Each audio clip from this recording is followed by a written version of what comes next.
San Diegans accomplish great things every day. We care about our neighbors and our community. We are proud of our diversity. We are resilient. We hold our leaders accountable. We live in one of the most dynamic cities in America, the San Diego Union-Tribune, telling San Diego's story for more than 150 years.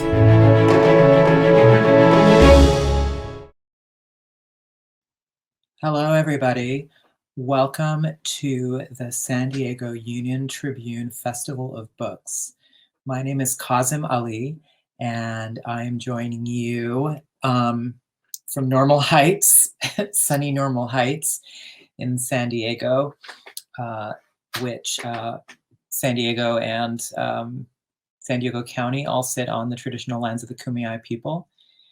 I'm happy to be here with you, and I'm going to be presenting from my book, The Voice of Sheila Chandra, which is a book of poetry, and it is 3 long poems. So it might be different from books of poetry you might normally encounter, where there are many individual smaller pieces in it. This really is a triptych of sorts, in my mind anyways, an epic. The 2 poems on either side are single long poems, and the central poem, which is the longest in the book, is actually a series of 40 small sonnet-sized poems. So I thought I would tell you a little bit, and that's the title poem of the book. I thought I'd tell you a little bit about Sheila Chandra herself, and then read to you from the book. Sheila Chandra is a singer. She started out as kind of a pop singer, and then she transitioned into doing more devotional music, or music that incorporated Indian classical instruments and themes. And slowly she really started to push the boundaries of what singing was, and she would sing in particular vocal techniques of South Asian music, including one called konakol, which is a percussive vocal style meant to imitate the sound of a drum. And it developed as a way for dancers and singers to communicate with the drummers, to tell them what rhythm they wanted or what beat they wanted. And now it has actually become an improvisatory vocal style.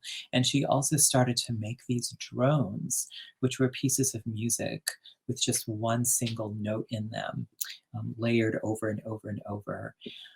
So I became really enamored of her music, and I became really enamored of the way that those very experimental techniques were actually ancient.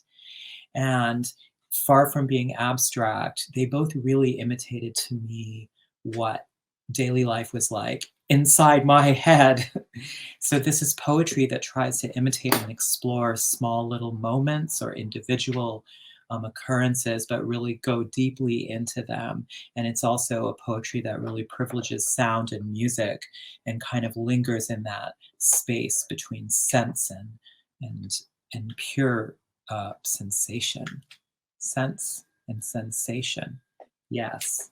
So I want to read you these, and they are in the shape of a sonnet. They're all 14 lines. You can see they're little, but they, within that box, I think because there's such a structure of the 14 lines of the sonnet, that constraint allows one to actually be released into a flow of feeling.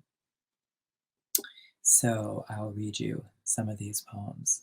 Zamzam, which comes up in this first poem, is the fountain in, excuse me, I just hit my microphone.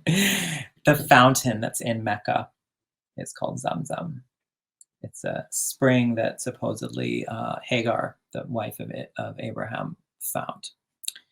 Breaks is constant, was like the river, light on the river, riven that remained a rift, an old rill that sounded, she merged with the vibration of the drum, a hum, a home, womb, and she, moaned in the loam.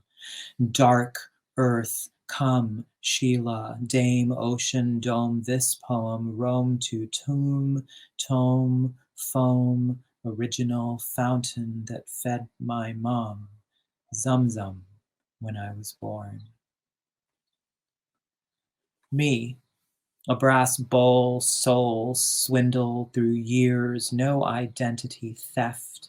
I want to move like that, off axis of the spine into where and where I am not him. And what does all this have to do with the voice of Sheila Chandra?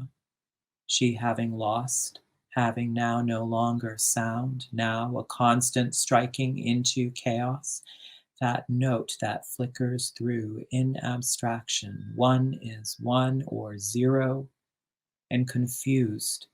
The ear does not focus, neither opens nor closes, always is. Sheila Chandra, who I wrote this book about, lost her voice. She did. She lost her voice in tune. Well, she still has some voice, but in 2008, she developed a neurological condition called burnt mouth syndrome. It has no understandable cause, nor is there any therapy or treatment, or cure, I should say. There's therapy, certainly, but there's no cure. And so she can't sing anymore. And for a while, she couldn't speak. She's learned to speak again and can speak within a limited constraint. But imagine having to ration your own voice, not being able to speak.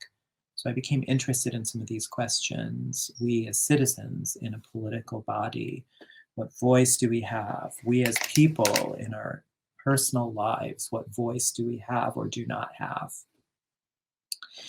Long before she lost it, drifts unanchored, wanted to merge, and the body of the singer become the body of the instrument.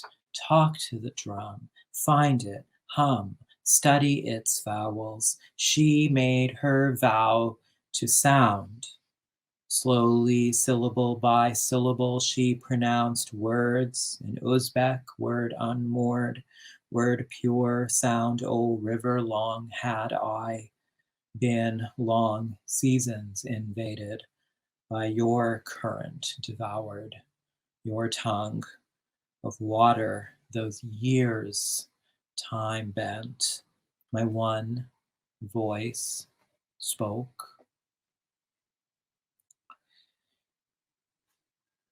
So I wondered, what is language in the first place?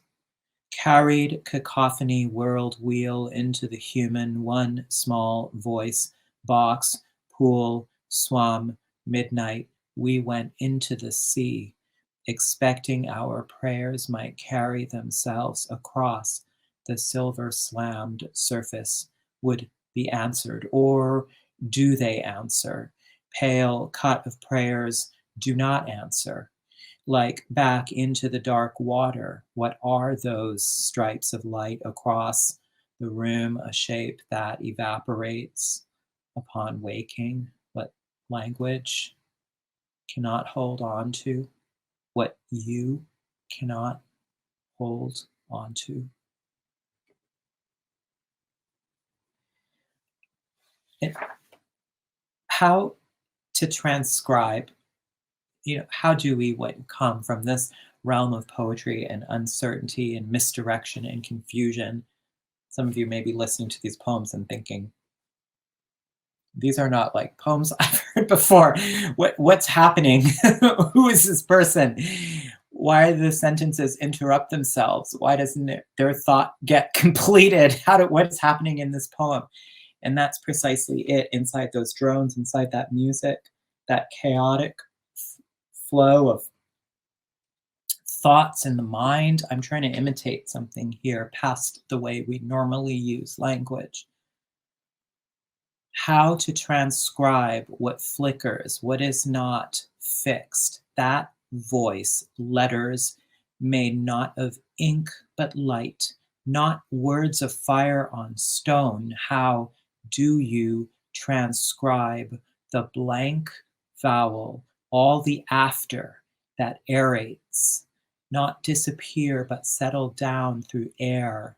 You do not want to say but sing, where might be rain, be sky, come down by snow. But no, you invite it to cover you, the blanket, your coat, a heavy pressure, God, pressure of rain. You want to start the song over, but do not dare to be ready. No tune, no cadence, nothing to pick up, no bridge to cross, now to be small again, break through. There is no beginning to any song, only the place the singer picks up the tune.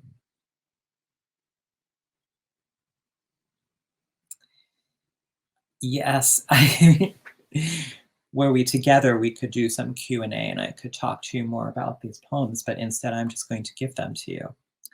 And you can reach out, find me. I teach at UCSD.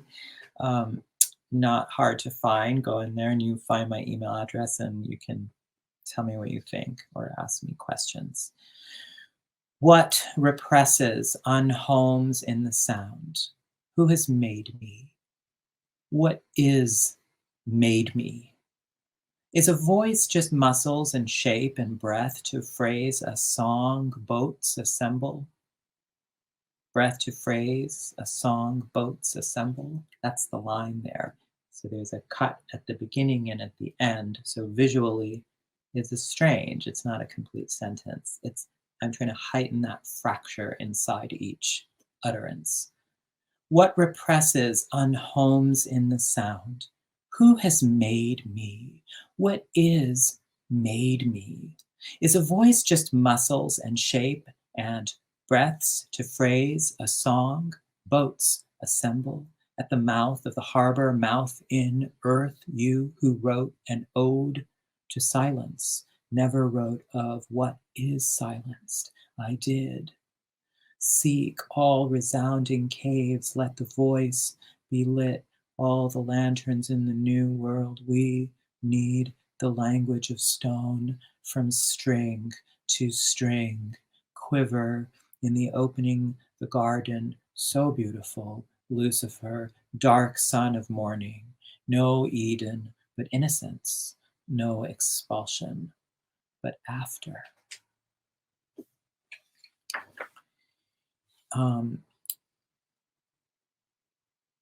Yes, I wanted to have each poem have something ordinary in it and then have something extraordinary in it, something that moved past, that moved beyond, that frightened, or confused, I think we think of confusion as something one doesn't want in writing. Isn't that the case? You must have clarity. But I think about confusion as potential source of wisdom, because confusion makes you think and wonder where you are when you're lost. If you've got a map, you open, this is the old days before GPS, but you open up the map, you unfold the map.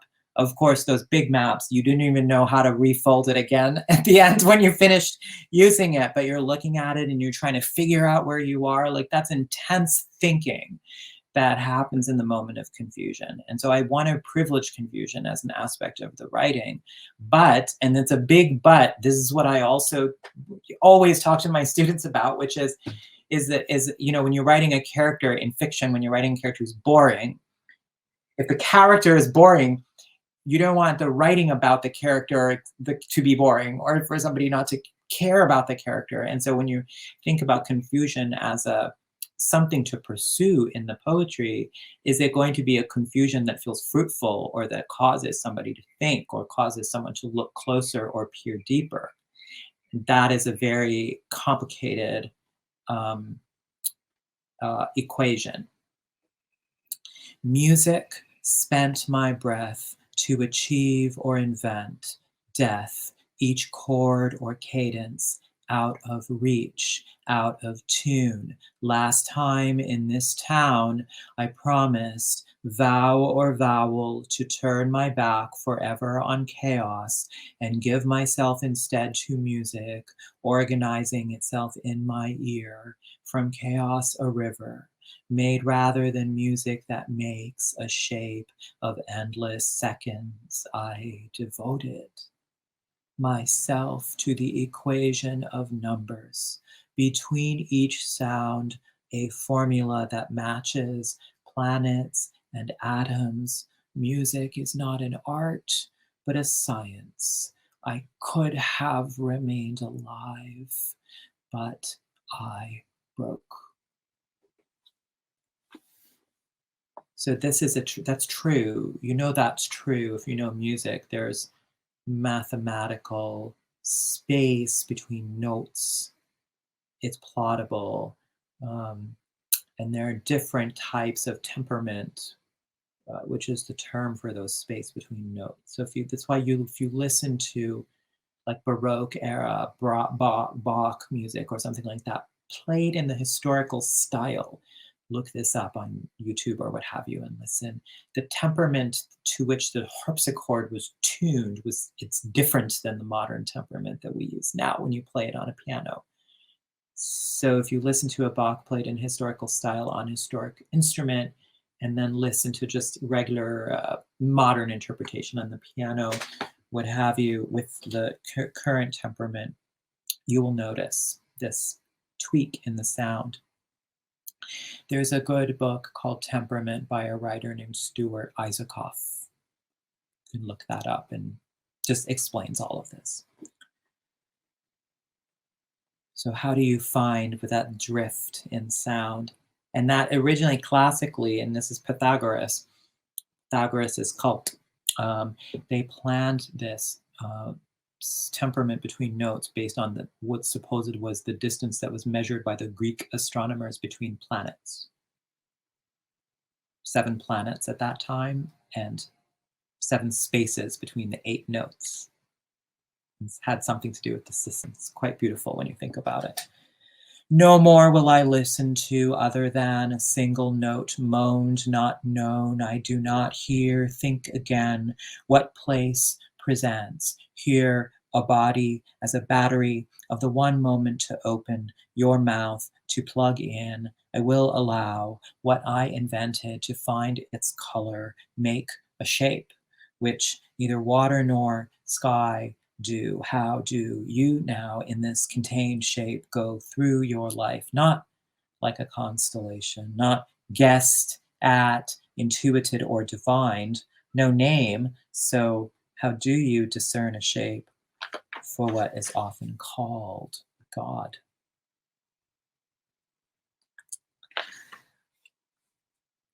I think I'm going to close it out with 2 little poems. This poem, Agnes Martin is a painter who's very important to me, and she paints canvases that mostly look like they're white, but they actually are not. You look at them, they look like they're white with a grid, but when you look very closely, go as close as you can, as close as the museum allows you to, and you'll see how much more is in there. So I'm going to read one poem that mentions Agnes Martin. It's from this book, and then I'm going to read you a new poem, and it's a poem that I wrote after visiting the San Diego Museum of Art. So here's the last poem from Sheila Chandra. In a world governed by storm and noise, why then should a singer not fall silent, though by great suffering her mouth that orchestra hall, aflame the drone her most minuscule movement still do the echoes resound? Even now can I discern them, exploring the place sight disappears, rich, dark, that opens, making shapes of them, inviting you to understand, or learn where the effort to understand fails. Agnes Martin, her shapes of white absence, both what when the throat fails, sounds out. Does Sheila still listen to music? What does it sound like?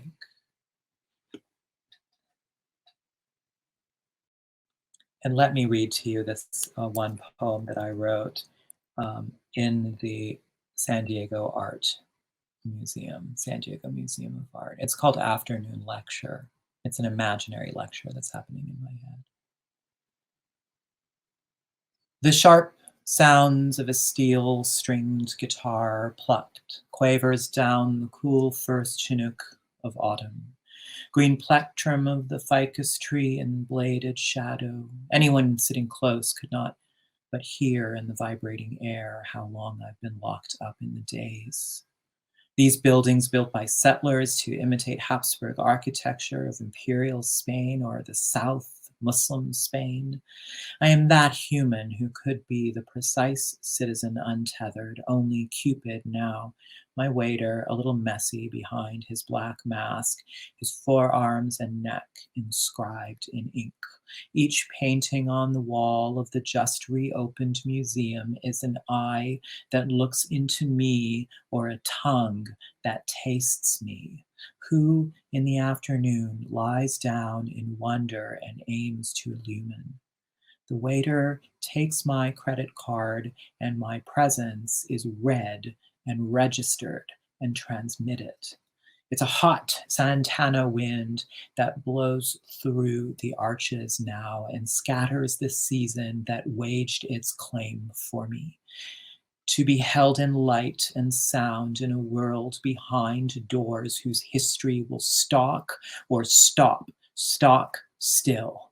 After all, I am more than embroidery or kin-fired pottery made kin with calligraphy. This is the lesson given by the California colorists. Thank you so much for joining me, everybody. I'm really glad to be with you.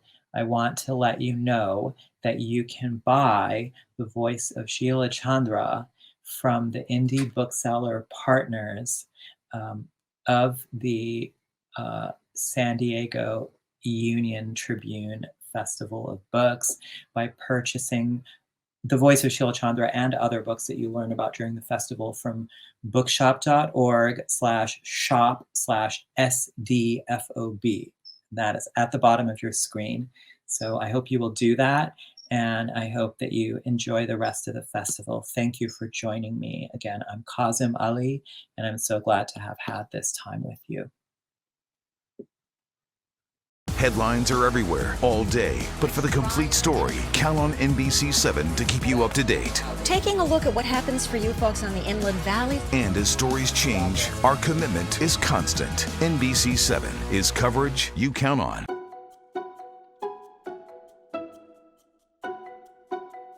Hello, I'm Jose Cruz. I'm the CEO for the San Diego Council on Literacy. We work with a network of 29 youth, adult, and family literacy programs that annually serve 160,000 residents of all ages at no cost. Our mission is to unite the community to support literacy. It's an exciting year for us. It's our 35th anniversary. It's also the 5th anniversary of the San Diego Union-Tribune Festival of Books. The San Diego Council on Literacy is a beneficiary of this event. So when you participate, you support literacy, especially through the author panels. And just in general. So when you participate in this event, you also make it possible for another person, a child or an adult, to improve their reading and writing skills so they can read the books that you read.